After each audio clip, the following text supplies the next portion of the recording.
샬롬, 하나님이 우리에게 새날을 주셨습니다. 하나님의 풍성하신 은혜와 도우심이 여러분의 삶 가운데 함께 하시길 소망합니다. 이 시간 시편 말씀을 읽고 하나님 앞에 침묵으로 기도드리겠습니다.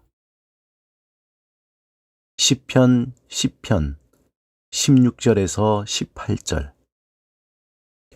여호와께서는 영원 무궁하도록 왕이시니 이방 나라들이 주의 땅에서 멸망하였나이다. 여호와여, 주는 겸손한 자의 소원을 들으셨사오니 그들의 마음을 준비하시며 귀를 기울여 들으시고 고아와 압제당하는 자를 위하여 심판하사 세상에 속한 자가 다시는 위협하지 못하게 하시리이다.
오늘 하나님이 우리에게 주신 말씀은 시편 119편 46절에서 50절입니다. 함께 말씀을 읽고 우리에게 들려주시는 하나님의 음성을 듣겠습니다. 또 왕들 앞에서 주의 교훈들을 말할 때에 수치를 당하지 아니하겠사오며 내가 사랑하는 주의 계명들을 스스로 즐거워하며 또 내가 사랑하는 주의 계명들을 향하여 내 손을 들고 주의 율례들을 작은 소리로 읊조리리이다. 주의 종에게 하신 말씀을 기억하소서. 주께서 내게 소망을 가지게 하셨나이다. 이 말씀은 나의 고난 중에 위로라. 주의 말씀이 나를 살리셨기 때문이니이다. 독일의 작곡가 베토벤은 그가 너무도 사랑했던 여인이 떠난 후 설상가상으로 난청이라는 불청객이 찾아왔습니다. 음악가로서는 도저히 받아들이기 힘든 병이었습니다. 그는 자신의 청력에 문제가 생겼다는 것을 알고는 깊은 절망에 빠졌습니다. 그 고통의 무게가 너무도 무거워서 인근 수도원에 찾아가 자신의 무거운 마음을 털어놓으며 수사에게 조언을 구했습니다. 그러자 한참을 고민하던 수사는 방으로 들어가 향기 나는 나무 상자를 들고 나왔습니다. 수사는 베토벤에게 차분한 목소리로 이렇게 말합니다. 여기서 구슬 하나를 꺼내보게. 베토벤은 수사의 말대로 나무 상자에 손을 넣어 구슬을 꺼냈습니다. 그의 손에 잡은 구슬은 검은색이었습니다. 수사는 다시 상자에서 구슬을 꺼내보라고 말했습니다. 베토벤은 다시 손을 넣어 구슬을 고르다 한 구슬을 잡아 꺼냈습니다. 그 역시 검은색 구슬이었습니다. 그러자 수사가 베토벤에게 이렇게 말합니다. 이 상자 안에는 10개의 구슬이 들어있는데 8개는 검은색이고 나머지 2개는 흰색이라네. 검은 구슬은 불행과 고통을, 흰 구슬은 행운과 희망을 의미하지. 어떤 사람은 흰 구슬을 먼저 뽑아서 행복과 성공을 빨리 붙잡기도 하지만 어떤 이들은 자네처럼 연속으로 검은 구슬을 뽑기도 한다네. 수사는 고통에 눌려 일그러진 얼굴을 한 베토벤에게 진지하게 말을 꺼냅니다. 그런데 중요한 것은 이 상자 안에는 아직 8개의 구슬이 남아있고 그 속에는 분명 흰 구슬이 있다는 거네. 흔히 고통 총량 불변의 법칙이라는 말을 합니다.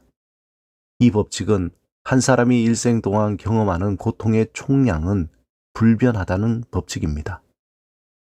그 의미는 누구나 고통의 양은 다를 수 있지만 한 사람이 평생 겪어야 하는 고통의 양은 결국 정해져 있다는 것입니다. 이 말에 동의하지 않는 분도 계시지만 때로는 고통 총량 불변의 법칙이 마음의 위로가 되기도 합니다. 우리의 인생을 고해, 즉 고통의 바다라고 합니다.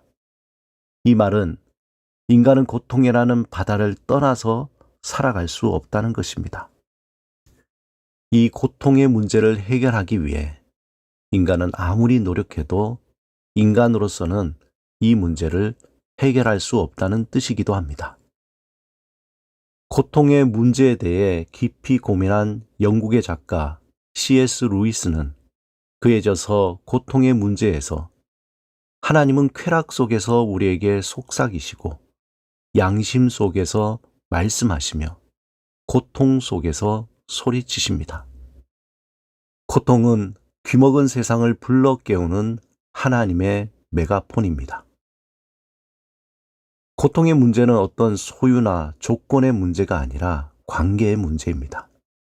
인간이면 누구나 피할 수 없는 고통의 문제는 풍요로운 물질을 소유하거나 더할 수 없는 완벽한 삶의 조건에 있는 것이 아니라 지금 내가 누구와 관계를 맺고 있는가에 있다는 것입니다. 하나님의 품을 떠난 인간은 고통의 바다에 빠져 허덕이며 더 깊은 고통 속에 빠져들어가지 않으려고 발버둥칩니다. 하나님은 고통 속에 빠진 인간을 구원하시기 위해 친히 인간으로 이 세상에 오셔서 우리의 손을 잡아주셨습니다. 귀먹은 세상에서 고통이라는 메가폰으로 울리는 하나님의 목소리를 듣고 하나님의 손을 잡는 자는 구원을 얻게 되어 고통을 이길 힘과 위로를 얻게 됩니다. 오늘 본문 50절에서 시인은 이렇게 고백합니다.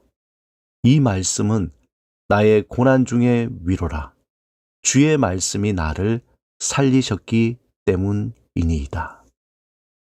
사랑하는 여러분, 날마다 우리가 살아가야 할 고통의 바다에서 하나님은 우리와 함께 하시고 위로하시고 도우시며 그 고통의 자리에서 피할 길을 보여주십니다. 또한 살아있는 소망으로 우리를 살려주십니다. 누구도 고통에 대해 쉽게 말할 수 있는 사람은 없습니다. 그 고통의 자리에서 우리의 읊조리는 말을 들으시고 고통에 함께 하시고 위로하시는 하나님의 말씀을 굳게 잡으시기 바랍니다. 그 말씀이 우리를 살리고 살아갈 이유와 산 소망을 주실 것입니다. 오늘도 우리를 살리고 살아가게 하는 생명의 말씀을 굳게 잡고 살아있는 소망을 품고 하루를 담대히 살아가시길 주님의 이름으로 축원합니다. 함께 기도드리겠습니다. 주님, 고통의 자리에 함께 하시며 위로하시고 산소망으로 인도하시는 주의 말씀을 굳게 붙잡고 살아가게 하소서. 예수 그리스도 이름으로 기도드립니다. 아멘.